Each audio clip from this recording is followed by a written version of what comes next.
omutwe gw'abakazi b'Abakristayo kuba memba wabo. Ebi byagambwe eriizooba Lydia Nyesigomwe, Country Representative owa Holt International Children Services, ekitongole kitari kya gavumenti ekirikurwanisa obworo, obutashoma, okutunguura obuyonjo n'omutindo gw'amaizi omu maka gatarikwebaasa, omu kuburira kwe obu yaaba ari omugyenyi mukuru aha mushomo ogw'okwemurikira ekiro ky'abakazi Abakristayo, okutaasya abakazi 58 omu kibiina, okusiima n'okuhendera omushomo gw'ebiro 3 ogw'abakazi Abakristayo ahari St John's Rumbugu Church of Uganda Parish, Kakinga Kidikonare omu North Kigezi Diocese, omuri Kebson Town Council omu district ya Rukungiri.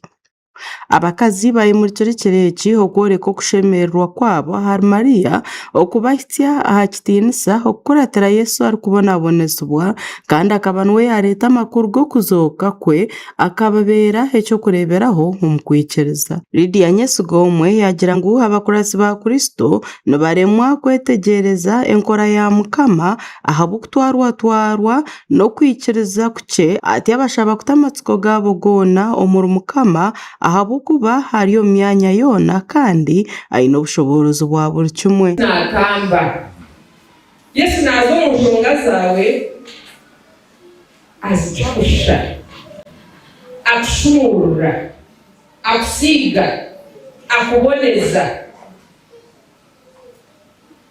Abantu bakwira amatsiko batandika kutangara, abantu bazengwa amaka gakayema bareba Yesu yagombeka, abantu bazengwa abaana bawe tebarigamu bareba abaana bawe barigamu, abantu bajya kubarishoma Mukama bahafizi.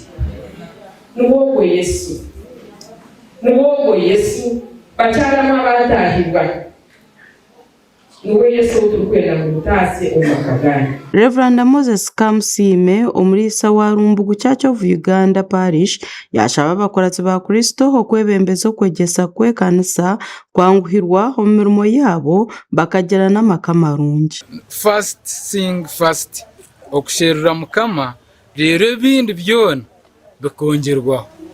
Abo kuba ba Ruhanga nibyona omuri byona, babine omwana wa Ruhanga nibabinde byona. Mukuru w'Abakristayo b'obulisa bwa St John's Rumbugu Church of Uganda, Canon Benjamin Karakure, yashaba abakazi abataha omu kibiina ky'abakazi Abakristayo koresa omugisha ogu batunga kugira amaka g'obusinge na n'okwongera kureebekeraho ekitiinisa kya Ruhanga omu byaro byabo. Urabewe namanya kuterana gye kwemerera akakugambira gamukunyuke mbene hati omunwa wakwawaza kutahuza ngebwe turabagambira manya okuzunwa manya nkashambana ninywa amarwa nk'eibana n'ebindi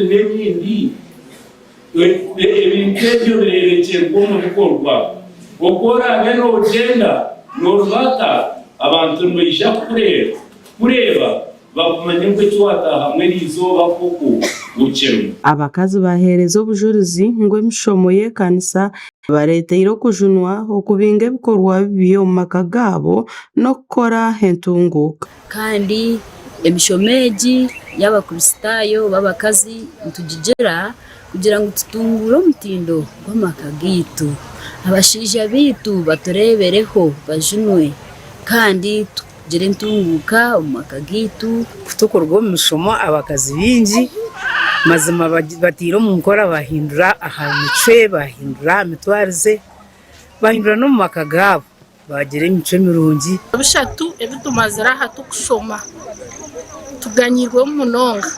Ekindi ekindebere twaganyirwamu abakazi bingi bajunurwe betisize buri omwe yagamba ekituura kimusaasize. Siba tushabira amaka gaitu n'abaana baitu hati turenda habaho empinduka aba babiine abaana betse bakunywa amarwa tureba abaana nibatuuza abashaija nibahinduraho nitwe nituhinduriraho nk'abakazi. Gashakwa Smart Robert Mugabe omuri Rukungiri.